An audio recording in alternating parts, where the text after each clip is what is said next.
day after I got married to the boy. They didn't give us the time. They didn't give us enough time between meeting and actually getting married, so that nobody would really tell us the truth, and we wouldn't have enough time to know the truth either. Hello guys, so today we have here with us Kruti Patel, Thank you. global marketer, dog lover, and somebody I'm super impressed with. Her story that we are going to capture today is about how she got out of not one but two toxic relationships and still believes in love. I think that is incredible. And how she kind of understood herself more during the process. Kruti, honored to have you and super excited to hear your story. Well, thank you, Raksha. It's been a pleasure. I have been associated to Bonobology ever since its inception, so I'm really excited to be here, and I'm hoping that I'd be able to impact women across the globe. I am absolutely sure you're already doing it. But yeah, let's get down to the absolute, the nitty-gritty of it. So tell me, Kruti, let's talk about your first relationship. I believe you moved from India to the US. Yeah. If you could tell me, like, what really was not right with it and what happened? Well, when I moved, actually, you're like a 27, 28-year-old. You have no idea. You've lived in a very protected environment all your life, so you're not really aware of what to expect, right? And it's the first time, and for a person like me who's not been into many relationships before, it becomes really difficult to really understand or expect what you're going to face when you move. So this was an arranged marriage? It was an arranged marriage. In fact, we decided to get married in like 15 days of meeting each other. Oh my God. And so the homework was done thoroughly or no? No, we were fooled by these so-called marriage bureau lady who posed as my mother's friend, who posed as, who cared a lot about me, and she had never even met the boy, and she claimed that she knew the boy so well that she would get, if she had a daughter, she would get her married to him. Oh. And later I found out, after getting married to the guy, that they have never met. And so what happened once you moved to the US? Once I moved to the US, of course, reality happened. I came to know that I was lied to. The profession that he mentioned that he was in, that was not the right one. He mentioned that he was an automobile engineer. I found out he never completed his degree. He mentioned that he worked with one of the leading automobile company in California, and turned out that he never designed those cars. He was selling second-hand cars. Oh my God. Now imagine the shock that you would feel when you... This is after you reached there? After I reached there, after I got married to the boy. They didn't give us the time. They didn't give us enough time between meeting and actually getting married, so that nobody would really tell us the truth, and we wouldn't have enough time to know the truth either. So you went and first you were lied to about what he does, and then what else? What are the big issues you faced right after moving? And being away from everybody you know and love. Oh yeah, I was lonely. It was unnerving, because I had never moved away from that protective environment where, my I didn't have my mom, or I didn't have my dad, or I didn't have people around me to tell me that stop. This is where you draw your line, right? I didn't have anybody. So I went all in. Where a person who never entered the kitchen would cook things that I would have never thought that I was going to touch. So were you like, what was your I was a typical day like? Okay.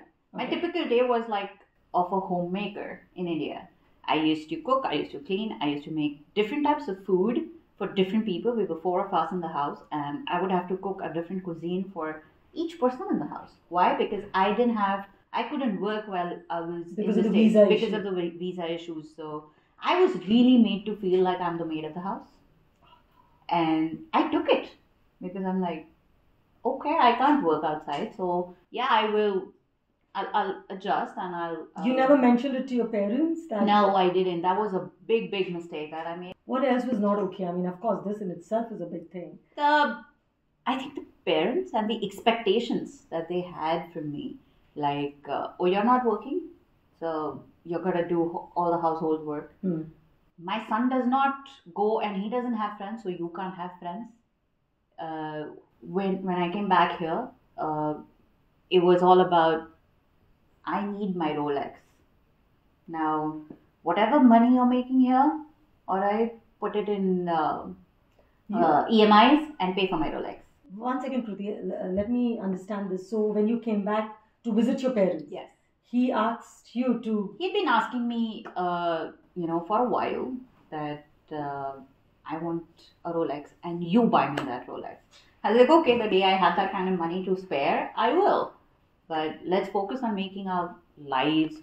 Let's focus on getting, things done for ourselves, being someplace, right? Yeah, absolutely. And let's secure our future before we invest in a 15 lakh rupee Rolex. Absolutely. Right. And when did you start kind of thinking that, well, there's something massively wrong here? I came back here to, of course, I had the visitor visa, so I had to come back. And, Okay, yeah. All right. I was going to stay back here, and I was going to be here for a while. So when I came back, and of course, I started working, I found jobs and all of that. So that was. Oh, so by then you had thought you're not going to go back when you came back after 5 months. Interestingly, they knew that they don't want me back. Oh, they didn't want you back? Yeah, because I'm a strong-headed human being who, after a point of time, would put her foot down and say, no.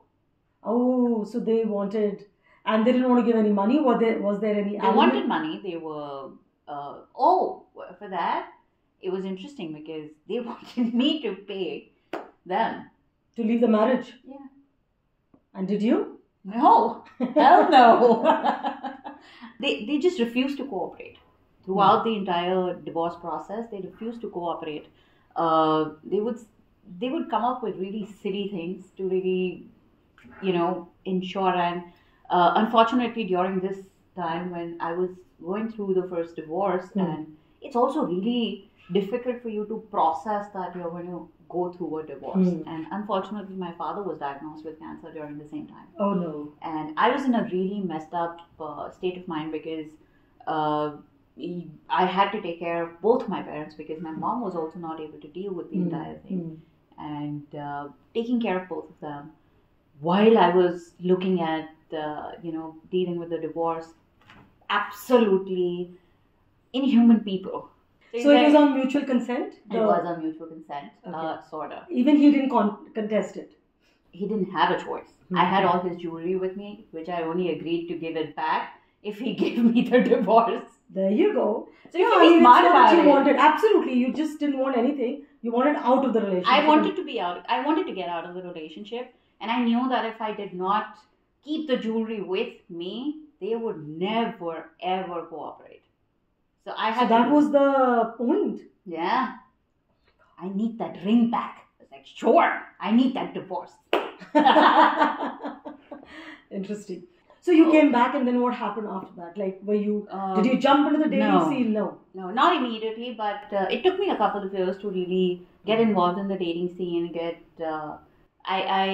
My friend actually made my profile. She's like, the woman really needs to know that she needs to go out there and date. So she made my profile on Hinge, I think. Okay. And she's the one evening she just hijacked my phone. She made that entire thing. And interestingly, she swiped right on one of my cousins. So that was the reason I was like, please, I need to get out. The second one, how did you meet the boy? What happened here? Again, we met through family, and my mom actually knew somebody in the States, and they knew the boy's family, and that's how we ended up speaking. So the second guy, you didn't want to say yes. Why? Because he was from the States again. And the first experience. And I was just not very sure, to be very honest, but his mother was really persistent. I think, and I distinctly remember this because it was my mom and my next door neighbor. Both of them sat me down and they're like, you don't want to meet boys because you're comfortable. You're comfortable living a single life and you really do not want to get back out there. So meet the boy. And I'm Okay. like, and his mother had been calling my mom for a few days. I Was he think divorced, single? he was divorced, Okay. and I'll come to that because that's an interesting thing that I don't know if everybody experiences, but I ended up speaking to him, and I found him to be a decent fellow. Somebody who cared, somebody I could see myself with because How long did you date? about a year and a half. So what happened? So things were good during this 1.5 year.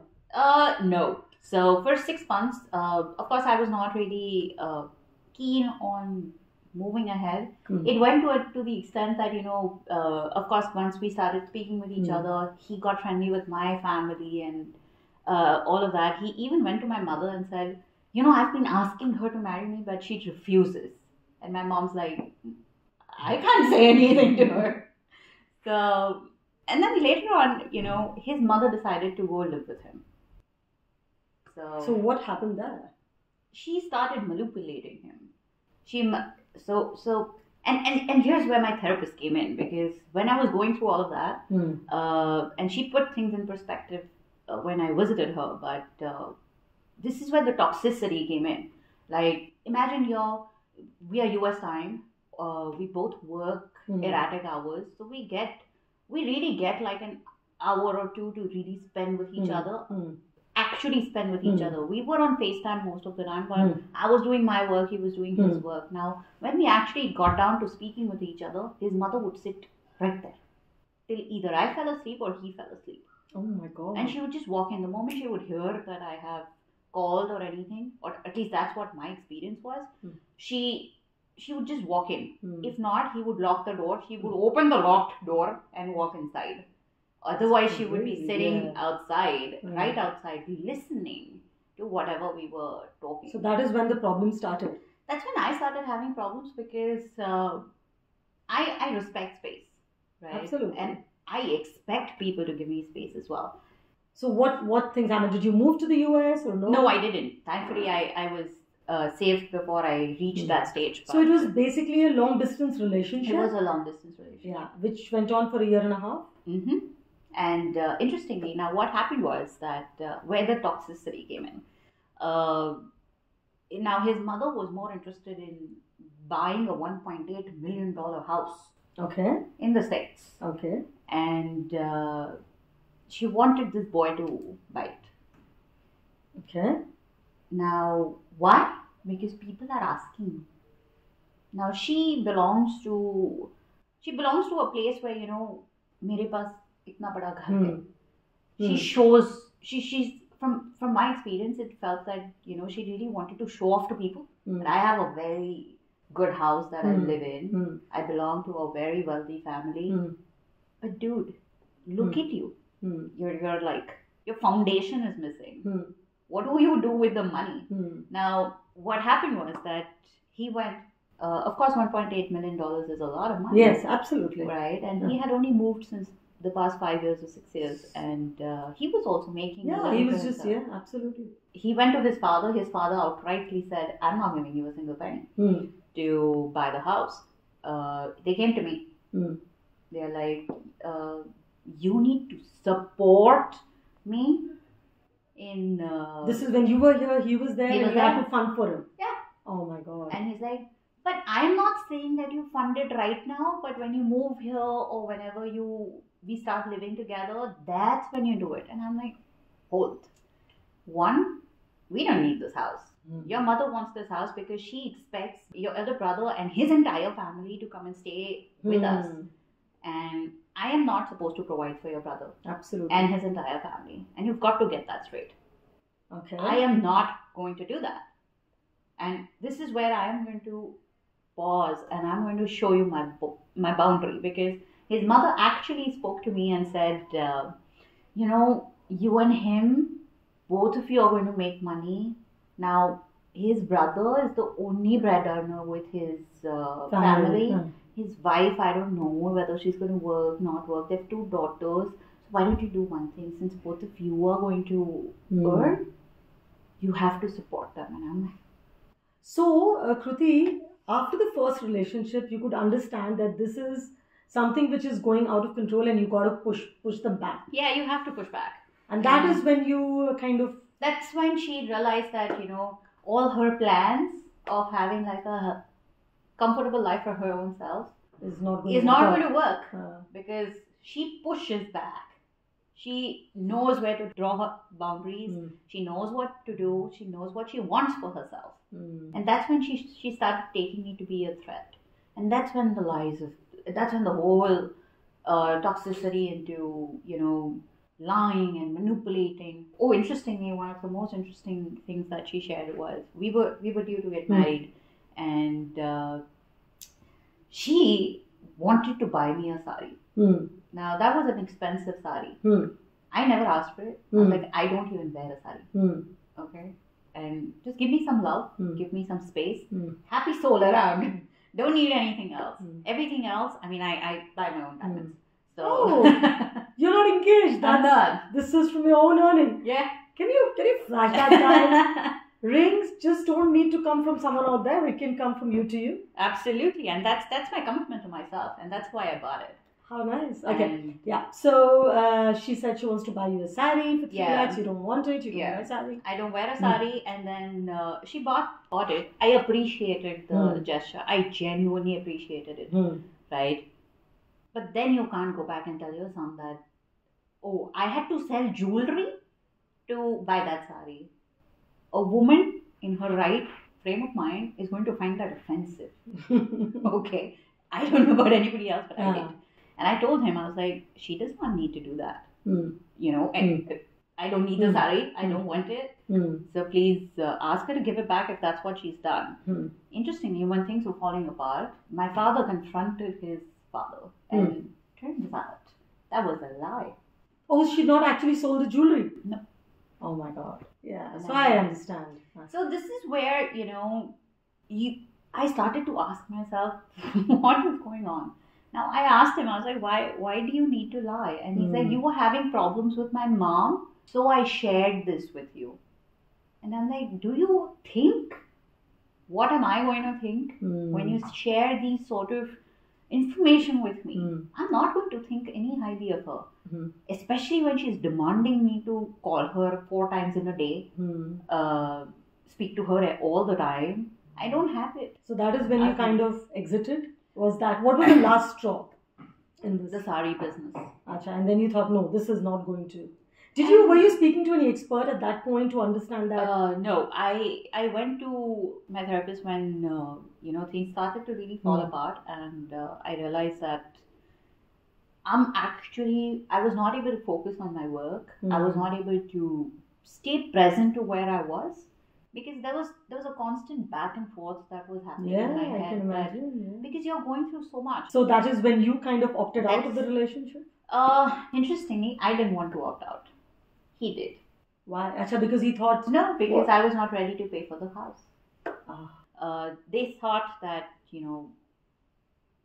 girl from a good house, earns well, is successful, she'll be able to provide that gap that we have in our financial system, right? So probably that's what they were looking out for, and I didn't fit that narrative. So tell me, how did you? So Kruti, once this kind of fell apart, did you feel anything, or you were like pretty strong and you were like... I was broken. And then, so how did you fix yourself? And you say you still believe in love. Let's come to the last part. Absolutely. Tell me, after 2 such difficult relationships, what is it that makes you still believe in love?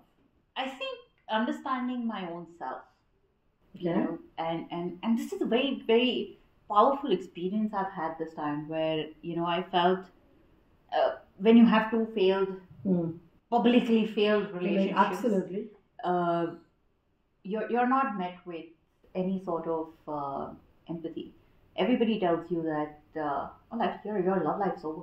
And I look back at them and I'm like, no, I'm sorry. So you still believe in love? I absolutely believe in love. I now believe that I'm definitely not going for an arranged marriage, but I'm looking for it. I'm open for it. I absolutely feel positive that there is somebody out there. I have a long life. I'm not an 80-year-old hopelessly looking for love.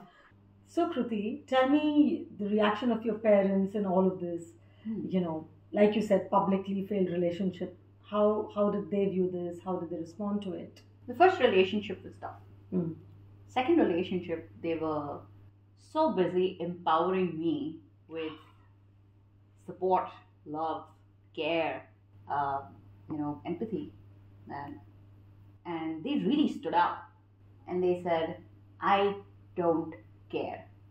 You need to be happy, and that's all matters to me."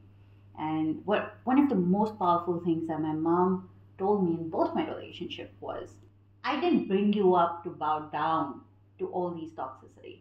Neither did I bring you up to bow down to what is expected out of you and what this society expects out of you. Do what makes you happy." Wow. And that really, it really transforms into, you looking at yourself, the way the entire occurrence is to you.